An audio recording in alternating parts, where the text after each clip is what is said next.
السلام علیکم ورحمۃ اللہ وبرکاتہ۔ محترم سامعین اور ناظرین، رسول کریم جناب محمد رسول اللہ صلی اللہ علیہ وسلم غیب نہیں جانتے، غیب صرف اللہ تعالیٰ ہی جانتا ہے۔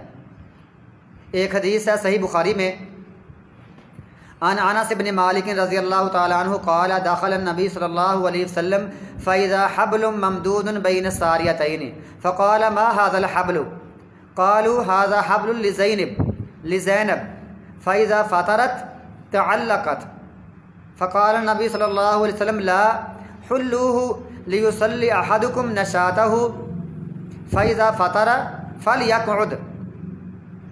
انس بن مالک رضی اللہ تعالیٰ عنہ بیان کرتے ہیں کہ رسول کریم جناب محمد رسول اللہ صلی اللہ علیہ وسلم داخل ہوئے تو آپ نے دیکھا کہ ایک رسی باندھی ہوئی ہے، ایک رسی تنی ہوئی ہے، باندھی ہوئی ہے دو پلروں کے درمیان، دو ستونوں کے درمیان۔ تو آپ نے پوچھا ما ھذا الحبل، یہ رسی کیسی ہے، یہ کیوں باندھی ہوئی ہے؟ تو صحابہ کرام نے کہا یہ رسی زینب کی ہے، جب وہ نماز پڑھتے تھک جاتی ہے تو وہ اس کے ساتھ لٹک جاتی ہے۔ آپ نے فرمایا لا، ایسا عمل صحیح نہیں ہے، حلوہ، اس کو کھول دو۔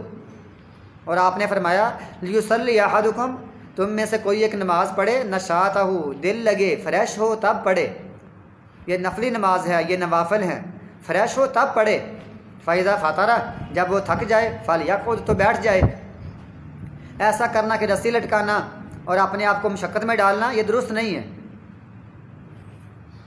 تو ثابت ہوا کہ بندے کو جو نوافل ہیں جب بندہ فریش ہو تو تب پڑھے، لیکن کیونکہ میرا موضوع ہے اس میں کہ اللہ کے رسول غیب نہیں جانتے، تو اس سے ثابت ہوتا ہے۔ آپ نے پوچھا ما ھذا الحبل، یہ رسی کیسی ہے؟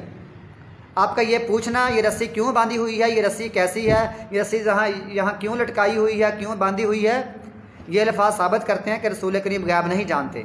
اگر غیب جانتے ہوتے تو اللہ کے نبی کو خود معلوم ہوتا کہ یہ رسی زینب کی ہے، انہوں نے خود اپنی نماز کے لیے باندھی ہوئی ہے۔ لہٰذا ہمیں اپنا عقیدہ درست کرنا چاہیے، اپنا عمل بھی درست کرنا چاہیے۔ اللہ تعالی ہمارا عقیدہ بھی درست کرے، ہمارا عمل بھی درست کرے، اور ہمیں دین اسلام کے سمجھ عطا فرمائے۔ والسلام علیکم ورحمۃ اللہ وبرکاتہ۔